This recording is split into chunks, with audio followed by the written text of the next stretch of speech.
Fisherman lived alone for years, until he found 10 castaways trapped on a remote island.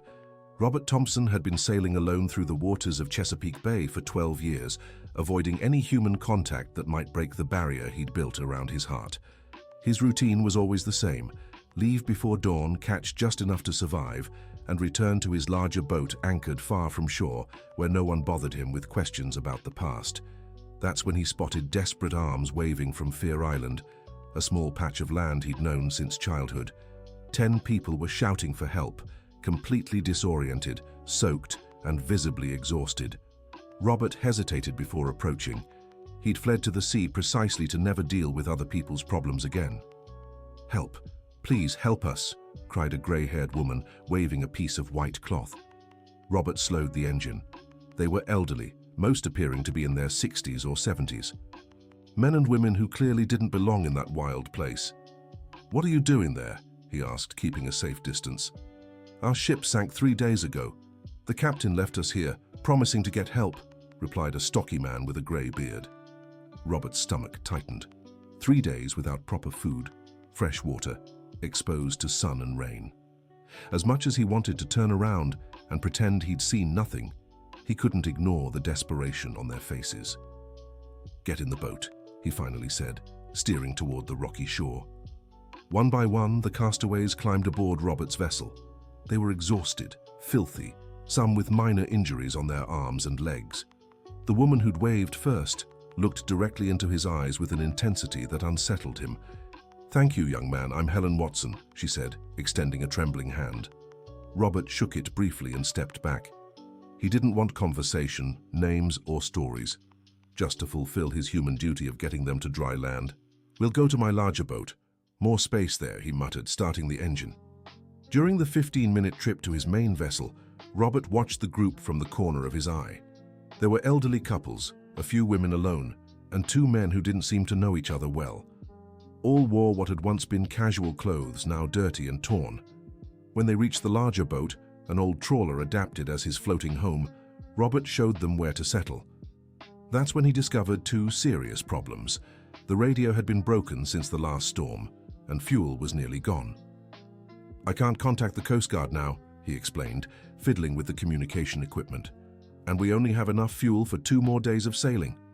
Helen kept watching him closely, asking indirect questions about how long he'd lived there, if he had family, if he knew the area well. Robert avoided answering, focusing on practical issues. "What were you doing on the ship?" he asked, steering attention away from himself.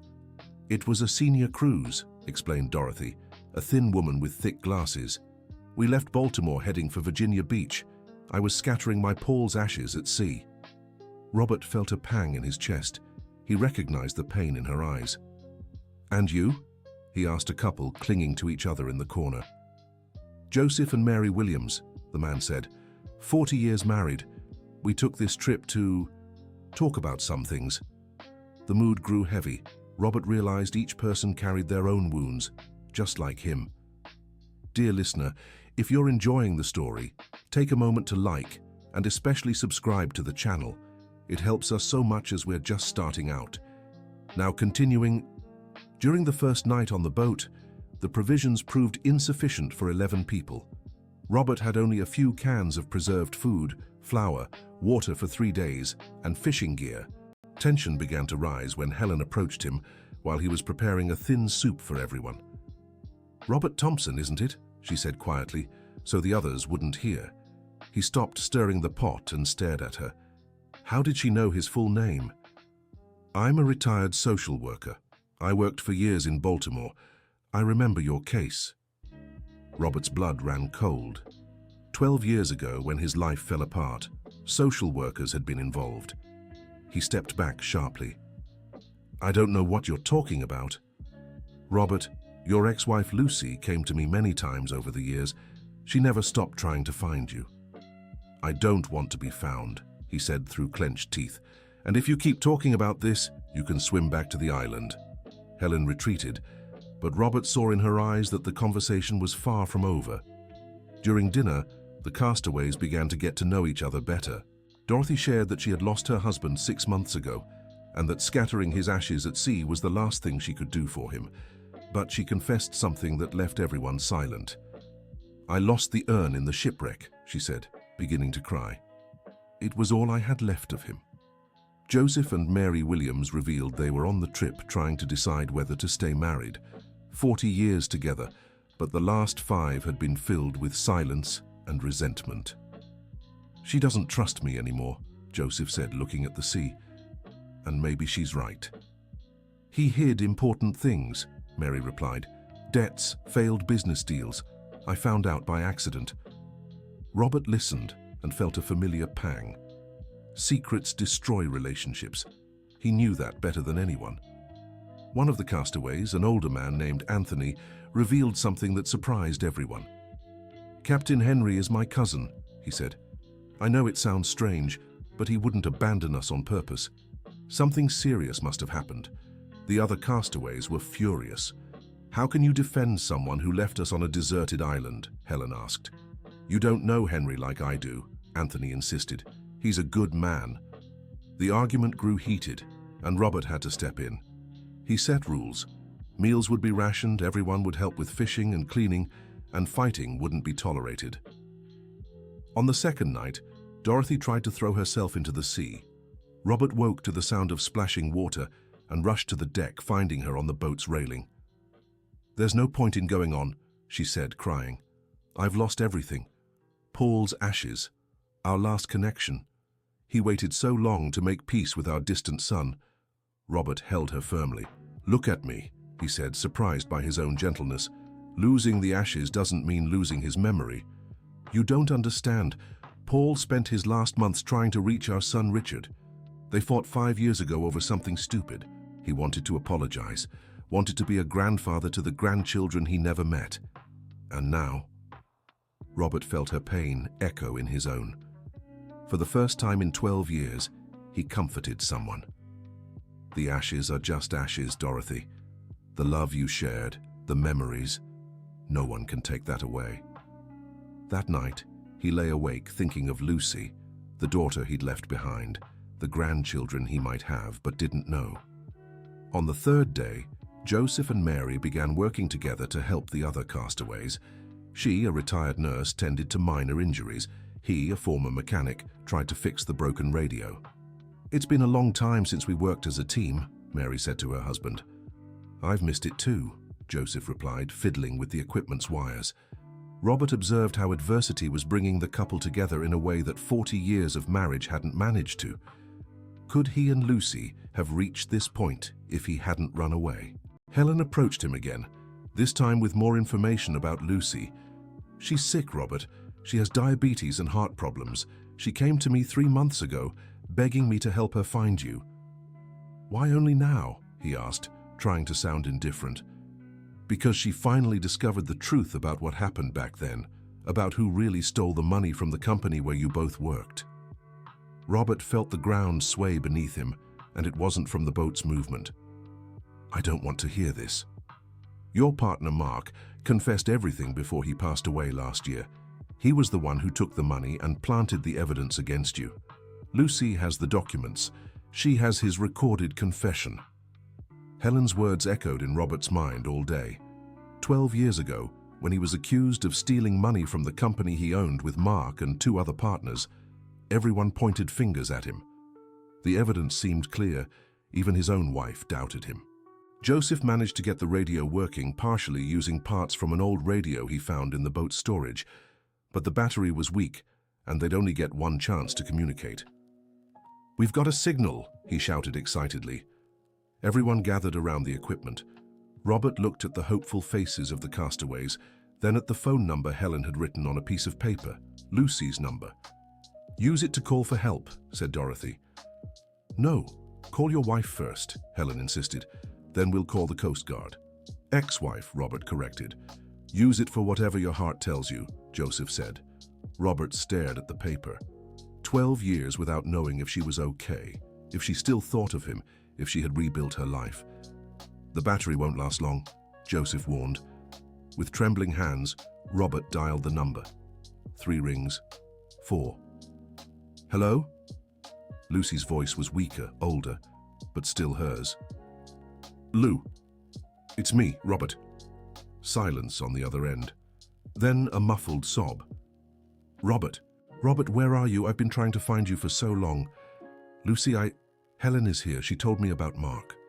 "Oh, my love, forgive me for not believing you. I know you're innocent. I always knew in my heart, but the evidence..." "Lou, the battery's dying. I need to tell you that I know you love me and I never stopped loving you. Please come home. I'm sick and..." The line went dead. Robert stared at the radio in silence. The castaways respected his moment. He tried to reconnect, but the battery was dead. "We managed to send a distress signal before the battery died," Joseph said. "Rescue should arrive in 2 days." Dear listener, if you're enjoying the story, take a moment to like and subscribe to the channel. It helps us a lot as we're just starting out. Now, continuing. During the 2 days waiting for rescue, Robert taught the castaways how to fish using methods he'd learned as a child from his grandfather. Dorothy suggested they hold a symbolic ceremony at sea for Paul, since they no longer had his ashes. "Each of us can share a good memory of someone we've lost," she said. The idea moved everyone. Joseph spoke of his father, who he'd lost as a teenager. Mary remembered her mother, and other castaways shared their losses. When it was Robert's turn, he hesitated. "I lost my daughter," he finally said. "Not that but I lost her when I ran away. She was 12. She must be 24 now." "What's her name?" Dorothy asked gently. "Bethany. She always dreamed of being a teacher, loved to draw." "She must be waiting for you to come home," Helen said. Joseph and Mary asked Robert to officiate a vow renewal ceremony right there at sea. 40 years later, they wanted to promise each other love again, but now with the wisdom that age had brought. "Do you really want me to do this?" Robert asked. "I'm not even sure I still believe in love." "Who better to officiate than someone who knows the pain of separation?" Mary said. The ceremony was simple but moving. Joseph promised complete transparency. Mary promised patience and understanding. The other castaways applauded as they kissed under the setting sun. Robert realized he was witnessing what he and Lucy could have had, a second chance built on truth and forgiveness. The next day, they spotted the Coast Guard ship on the horizon. The castaways were overjoyed, but Robert felt afraid. Returning meant facing 12 years on the run, meant discovering what remained of the life he had left behind. "Come with us," Helen insisted. "Lucy is in the hospital in Baltimore. She needs you." "How do I explain 12 years of absence?" "With the truth," Dorothy said. "Tell her you left because you were in pain, that you needed time to heal, and that now you're ready to come back." When they reached the port of Baltimore, a crowd was waiting for the rescued castaways. Relatives wept with joy as they reunited with their loved ones. Robert searched for a familiar face among the people. Then he saw a wheelchair being pushed by a young woman. His heart raced. It was Bethany, his daughter, now a grown woman. And in the wheelchair was Lucy, visibly frail, but with eyes shining at the sight of him. "Daddy?" Bethany said, tears streaming down her face. Robert ran toward them. The embrace was long and intense, interrupted only by the sobs of all three. 12 years of separation dissolved in that moment. "How did you find me?" Robert asked, kneeling beside Lucy's wheelchair. "Helen called from the hospital as soon as they arrived," Bethany explained. "She arranged everything so you could come back with dignity." Robert looked at Helen, who watched from a distance with a satisfied smile. "Why did you do this for me?" "Because I believe everyone deserves a second chance," she said, "and because I saw in your eyes that you were ready to come back." In the days that followed, Robert learned that Lucy had kept all the letters he never sent, found in the drawer of his office on the boat. She told him Bethany had graduated in education, just as she'd always dreamed, and that she had a 3-year-old son, little Pete. "You're a grandfather, Robert," Lucy said, holding his hand, "and your grandson can't wait to meet his fisherman grandpa." Robert decided to keep the boat, but now with a different purpose. Helen had mentioned how many elderly people needed a place to find peace and renew their hope. He transformed his vessel into therapeutic retreats for people who, like him, needed to navigate their emotional storms. Joseph and Mary were his first official clients. Then came Dorothy, who brought her son Richard to see the place where she had honored his father's memory, and many others Helen referred. "You turned your escape into a refuge," Lucy said one morning as they watched Robert teaching fishing techniques to a group of elderly people dealing with family losses. "I learned we can't run from pain forever," he replied, "but we can learn to sail through it and help others do the same." Bethany visited with little Pete every weekend. The boy loved his grandfather's boat and always asked about the fish and the waves. Robert saw in him the chance to be the grandfather he hadn't been able to be as a father for the past 12 years. Anthony discovered that his cousin Henry had indeed tried to seek help, but his boat had also faced mechanical troubles. He was rescued 2 days after Robert's group and was devastated to learn he had unintentionally abandoned them. "He cried when he saw me," Anthony recounted, "said he couldn't sleep thinking he had failed us." Henry visited Robert to personally thank him for saving his cousin and the other passengers. He was impressed by the therapeutic retreat project and offered to partner to bring larger groups. "The sea heals," Henry said. "I've always known that. Now you're proving it." Dorothy brought a special surprise during one of her visits. She had managed to contact Richard, the son Paul wanted to reconcile with. The young man, now a father of 2 small children, had come to see the place where his mother had honored his grandfather's memory. "I know I can't ask Dad for forgiveness anymore," Richard told Dorothy.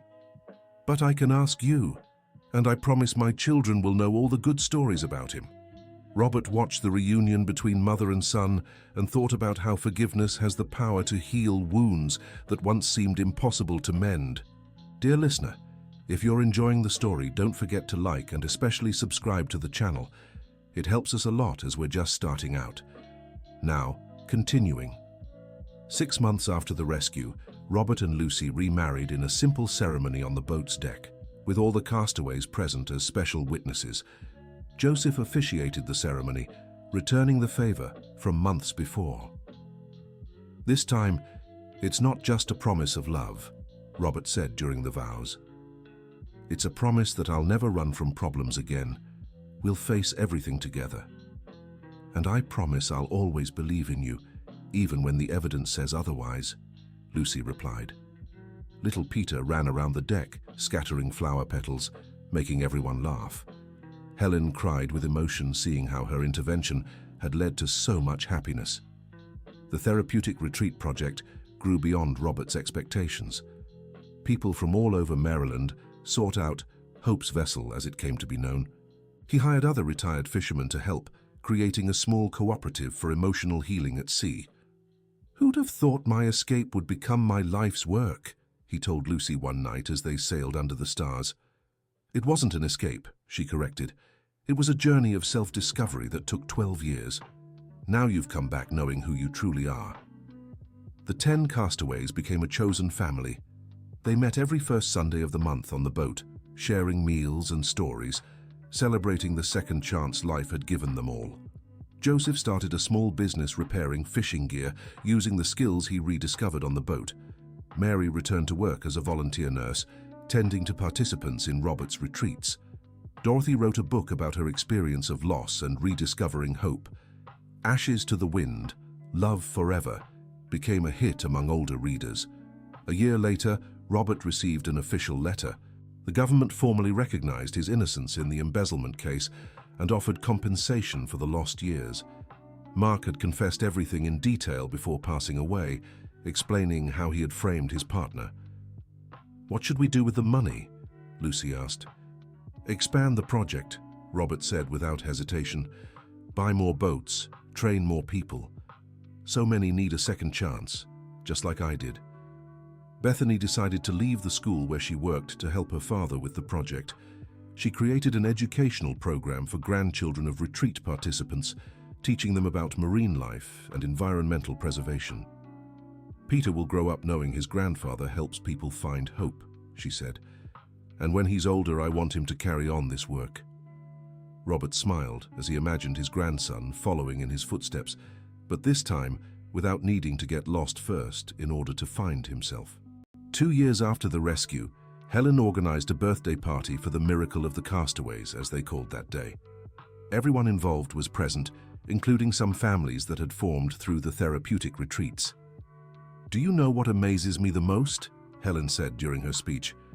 Robert fled to the sea to escape his pain, but the pain found him anyway. The difference is that this time he didn't run from it. He turned it into healing for others. Henry had become an official partner in the project, leading groups from Baltimore to the retreats at sea. He said he had never seen people return so transformed from a trip. "It's like you give people back to their families renewed," he said. Anthony revealed he had decided to change careers at 72. He left retirement to help Helen identify people who needed the therapeutic retreats. "I found my true purpose," he said, "to connect wounded people with the healing I found on that boat." The biggest surprise of the party came when Richard, Dorothy's son, announced he was organizing an NGO to help estranged families reunite. "You saved far more than 10 castaways that day," he said. "You saved entire generations of families who were lost." Robert looked around and saw smiling faces, couples holding hands, grandparents playing with grandchildren, people who had found purpose through their pain. His 12-year escape had become the journey home for hundreds. That night, when everyone had left, Robert and Lucy stayed alone on the boat's deck. Little Pete slept in his grandmother's arms, exhausted from the party. "There's something I've never asked you," Lucy said. "Do you regret running away?" Robert thought for a long moment, watching the stars reflected on the calm water. "I can't regret the path that brought me here," he finally said. "If I hadn't run away, I never would have learned to sail alone. And if I hadn't learned to sail alone, I could never have taught others to do the same. And what if those 10 castaways hadn't shown up? Then I would have kept running forever," he admitted. "They forced me to remember that some responsibilities are bigger than our own pain." Lucy smiled and squeezed her husband's hand. "So they weren't just lost castaways. They were angels in disguise." Robert chuckled softly so as not to wake his grandson. "Very stubborn angels, especially Helen." "She called me yesterday," Lucy said. "She's organizing a group of parents who've lost children to drugs. She wants to do a special retreat." "Let's do it," Robert said. "Who knows? Maybe one of those parents can bring their child back from their own sea of destruction." They sat in silence for a few minutes, listening to the gentle sound of waves against the hull. "Robert? Thank you for coming back. Thank you for waiting." Little Pete stirred in his grandmother's arms, mumbling something about fish and pirates. Robert smiled, thinking of all the stories he still had to tell his grandson, all the lessons he still had to pass on, all the emotional castaways he would still help find solid ground. 3 years after the rescue, Robert was invited to give a talk at a university about overcoming adversity and second chances. It wasn't something he ever imagined doing, but Helen insisted so much that he agreed. "I'm not a speaker," he said nervously before taking the stage. "You're better than that," Helen replied. "You're a survivor who learned to help others survive." The audience was mostly psychology and social work students. Robert told his story simply, without dramatizing, focusing on the lessons he had learned. "The worst thing we can do with our pain is keep it to ourselves," he said. "When we share our suffering constructively, it becomes a bridge to reach others in the same situation." A student raised her hand. "Weren't you afraid that helping other wounded people might reopen your own wounds?" "Every day," Robert answered honestly. "But I've found that wounds heal better when exposed to fresh air and the care of others. If I had kept my pain hidden in the basement of my soul, it would have rotted and destroyed me from the inside." After the lecture, several students approached, interested in interning with the Therapeutic Retreat Project. Helen beamed at the young people's enthusiasm. "See," she said to Robert, "your story is inspiring a new generation of caregivers." Bethany, who had attended the lecture, approached her father with tears in her eyes. "Daddy, I'm so proud of the man you've become."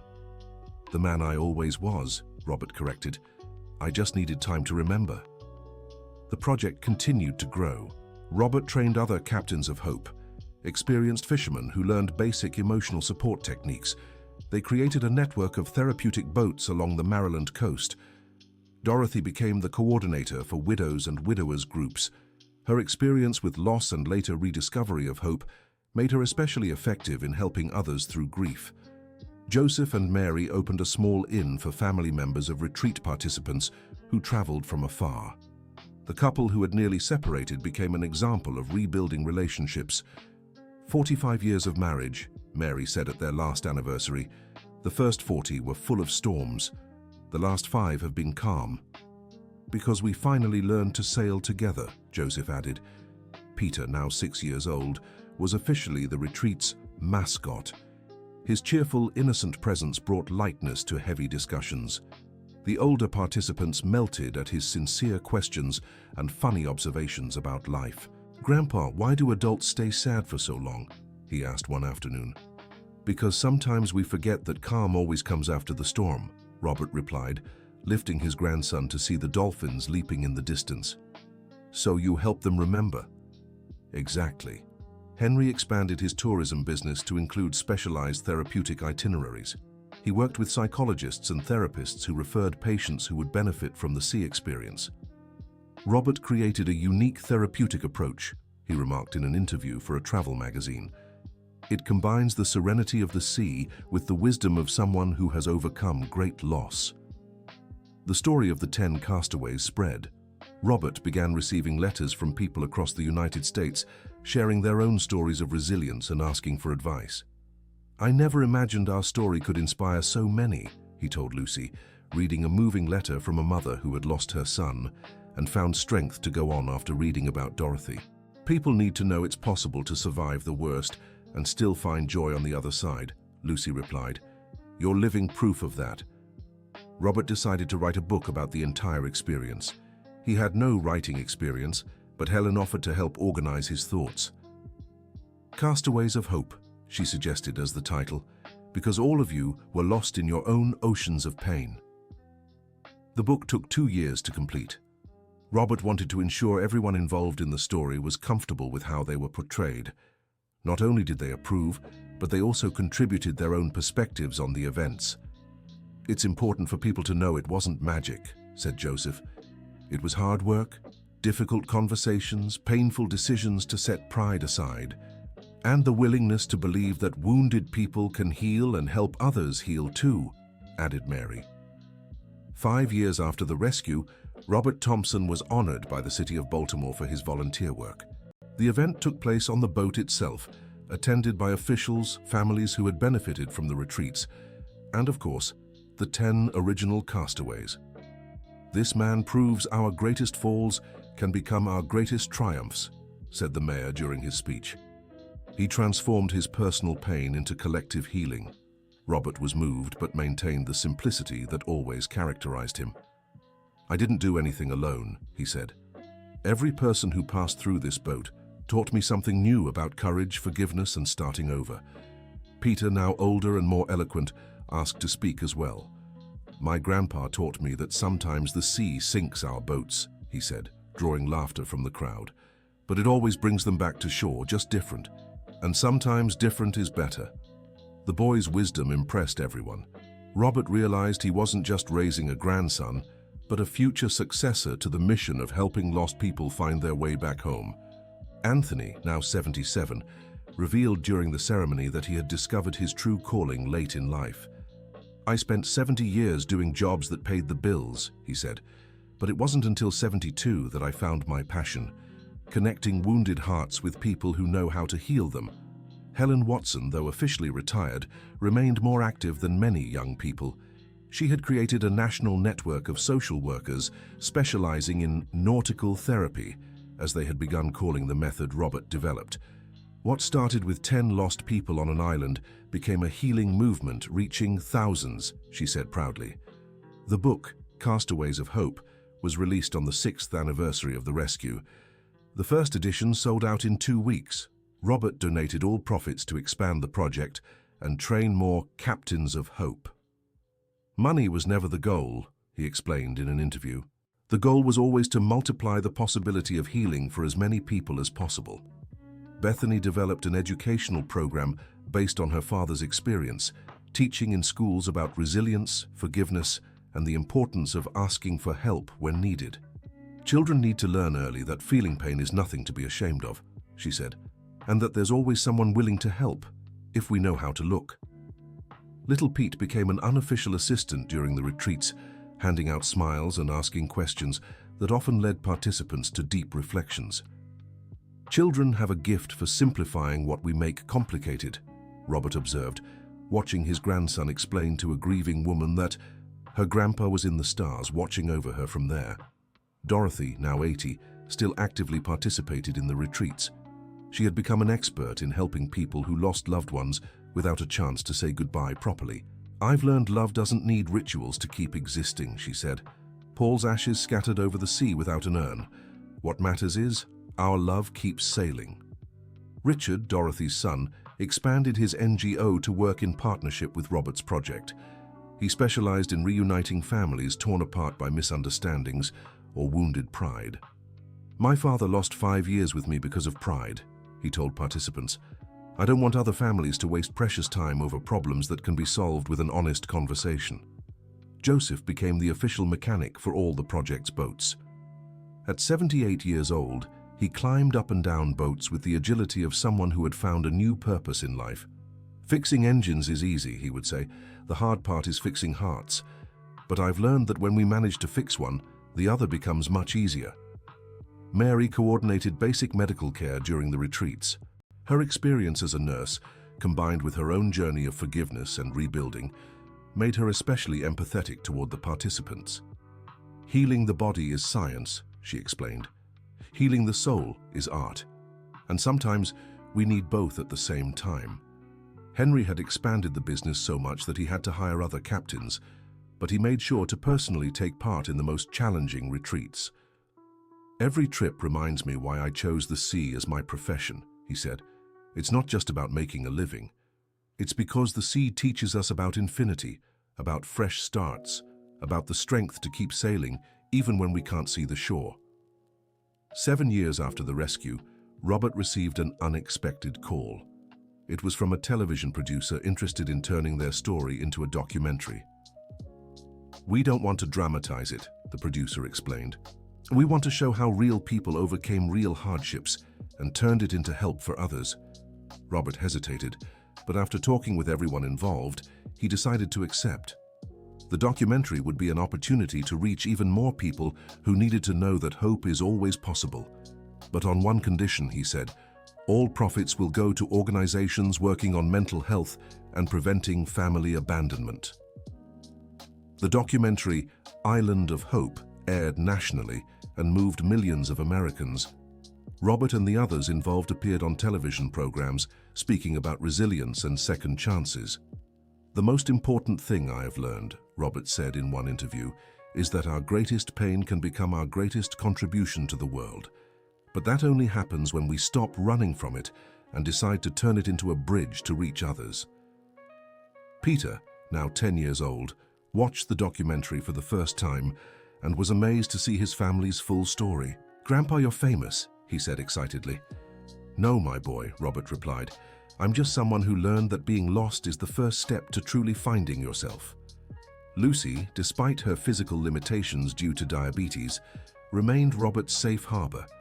Her calm and wise presence helped him through moments when he felt overwhelmed by so many stories of pain. "Sometimes I wonder if we'll be able to help everyone who comes to us," he confessed one night. "We won't," she said realistically. "But every person we do help will go on to help others. It's like tossing a stone into water and watching the ripples spread." The project had grown so much that Robert had to establish an official foundation. Helen became the volunteer president, organizing its expansion to other states. "Who would have thought 10 lost people on an island would create a national network of hope?" she said, laughing at her own surprise. 8 years later, Robert was invited to speak at an international conference on alternative therapy methods. It was the first time he would leave the United States to talk about the project. "I'm afraid I won't know how to explain it in English," he confessed to Bethany. "Dad, love and hope are universal languages," she said. "You'll know how to communicate." The conference was a success. Robert met therapists from around the world who worked with similar methods. He returned home with international partnerships and an invitation to expand the project to other countries. "The sea is the same everywhere," he told Lucy, "and so is human pain. Why not share what we've learned?" Peter began accompanying his grandfather on some retreats, helping with lighter activities and bringing youthful energy to groups of older people. "I love when people arrive sad and leave smiling," he said. "It's like Grandpa is a magician, but instead of a rabbit, he pulls hope out of his hat." The comparison made Robert laugh, but it also made him reflect on how his perspective had completely changed since that day he spotted 10 people waving on an island. "You know what's most amazing, Peter?" he said. "I thought I was saving them, but really they were saving me." "How so, Grandpa?" "They forced me to remember that running from problems doesn't solve them, and sometimes the best way to heal our own wounds is to help others heal theirs." 9 years after the rescue, Dorothy passed away peacefully in her sleep. Her last retreat had been especially moving, helping a mother who had lost her son in an accident find the strength to keep living. "She left doing what she loved," Richard said during the funeral, "turning pain into hope." Robert cried for the loss of his friend, but found comfort in knowing she had found peace and left a legacy of love. "Dorothy taught me that losing someone doesn't mean stopping loving them," he said during the memorial retreat organized in her honor. "It means loving in a different way, deeper, more eternal." Helen, now 85, began training a successor to lead the foundation. She chose a young social worker who had first encountered the project as a participant after losing her parents in an accident. "It's important that people who've been helped by the project become multipliers," she explained. "That way we ensure the essence remains." Robert approved the choice. The young woman, Carla, had the same determination as Helen and the sensitivity of someone who had known pain firsthand. "You'll carry on Helen's work with the wisdom of someone who's been here as a participant," he told Carla. "That's incredibly valuable." The project continued to evolve. Specialized retreats were created for different kinds of loss: widowhood, separation, family estrangement, job loss, serious illness, and even for people who felt lost without a specific reason. "Everyone has the right to feel lost sometimes," Robert would say. "The important thing is not to stay lost forever." Bethany completed a master's degree in psychology with a focus on alternative therapies, using her father's project as the foundation for her research. Her dissertation was praised for proposing innovative methods of collective healing. "Dad accidentally created a therapeutic model that works better than many traditional methods," she said proudly. Peter, now a teenager, expressed interest in studying psychology to continue his grandfather's work scientifically. "I want to understand why what Grandpa does works so well," he said, "and find ways to make it work even better."